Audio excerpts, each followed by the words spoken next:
few governors think they were actually lied to by the federal government. And Governor Baker included. One of the things President-elect Biden talked about today is seamless communication with the states. Governor Baker telling us today he was under the impression around this time the vaccine production would be ramping up. They'd be getting more and more and more vaccines. Now he says he's under the impression that he's going to be getting less and less. Instead of reserving some for the second dose, President-elect Biden and President Trump have both agreed to unleash all of the federal government's vaccines to the states. But now state governors are wondering if those were empty promises after hearing the stockpile is already exhausted. We're sort of working on a 1-week window into what happens next. We get told on a Tuesday what we're going to get the following week.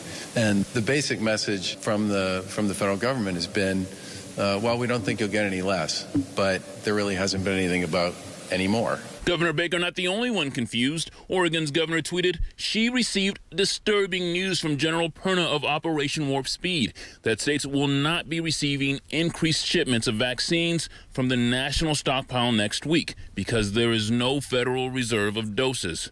Colorado's governor, extremely disappointed that we were lied to. They anticipate that every second dose will be delivered, but it'll be delivered in the future off of the supply chain. And so there is no influx of doses, contrary to a call we had with the Vice President, the Secretary of Health 3 days ago. And Wisconsin's. How in the world, I mean, it just boggles the mind. It was a slap in the face, and frankly, I have no idea why they made that claim when they knew it wasn't accurate. I think we've shared tears. The plan at Gillette is to begin vaccinating about 300 people daily to help us get through phase 1.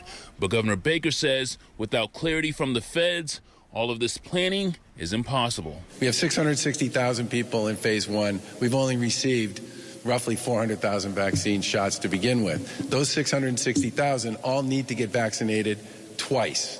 They need to get dosed twice to be vaccinated. You can do the math. That's 1.3 million doses to actually fully vaccinate phase 1, which is supposed to end sometime in early February. And Governor Baker reiterating what we reported to you a couple days ago, that the state is not holding on to any vaccines, but reallocating them as soon as it gets them from the federal government. Chris? Yeah, Wale, the next portion of phase 1 set to begin next week. That's vaccination starting in shelters, group homes, correctional facilities, among others. Does a shortage of vaccines mean next week's rollout won't happen? Well, it's, Governor Baker saying today that he wants to get more information starting next week once the presidential transition happens. But listen, there's a lot of plans in place, right? For Gillette Stadium here is supposed to be the state's first large vaccination site. Governor Baker says he wants to open up a few more locations like this before the end of the month. But you're right. If the state is getting less and less vaccines from the federal government, they will have to reevaluate. Yeah, let's see there. The vaccines can't come quickly enough. Wale Aliyu reporting live tonight from Gillette Stadium in Foxborough.